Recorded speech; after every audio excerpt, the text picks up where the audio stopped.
There was an Australian company that provided analytical tools for law enforcement of all levels. The CEO was going to come to the US, and he explained to me that in my role I was supposed to help him get established in the US. He told me his target was the US government. That's like the big kahuna where all the money is. And I got him to think about what types of customers he currently had. The customers he currently had were law enforcement and police agencies in small communities.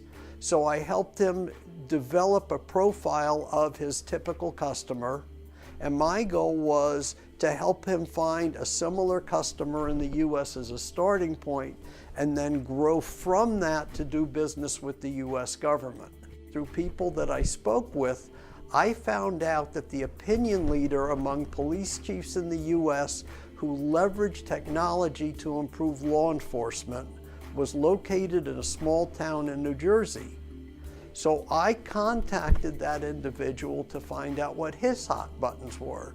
It turned out he had a conference coming up in his town. He had invited police chiefs from around the US to come and hear him and others talk about how he was leveraging technology to improve law enforcement.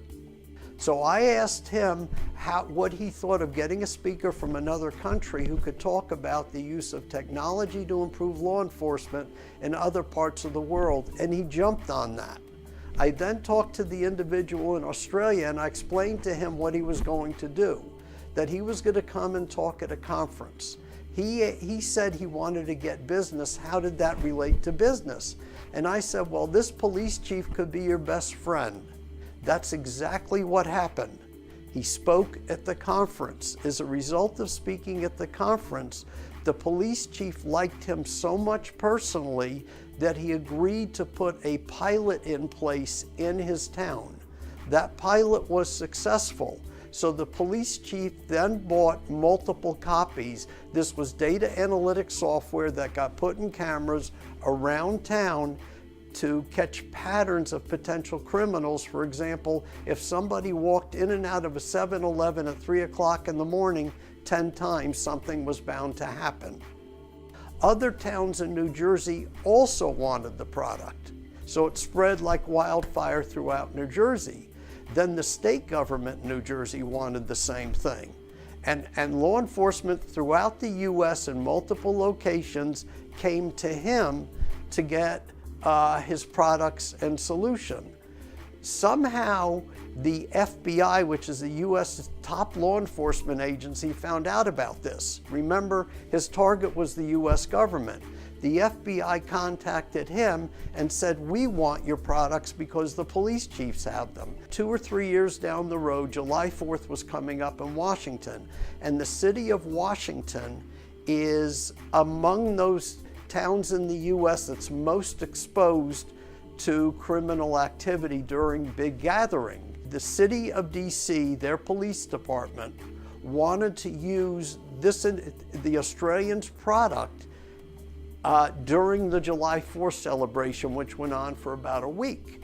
So his cameras with the software were put around certain locations in DC, and lo and behold, the Australian version of the Secret Service found out about this.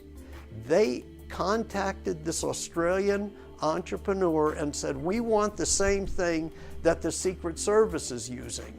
The Australian called me up and said, but the Secret Service isn't using it, and I said, don't tell them that. He eventually sold that company, and he was so enamored with the US market and had developed himself as a thought leader in data analytics for law enforcement in the US that he moved his family to the West Coast in the Bay Area. He established a new company, and now he's involved in providing products and solutions for the whole smart cities market across the US. Cities are coming to him for his data analytics tools, and that all started by starting small and growing big in a small town, gaining the support of a thought leader, and then putting out the word through conferences and other speaking engagements about what he was doing, where he was doing it, and how he helped local law enforcement.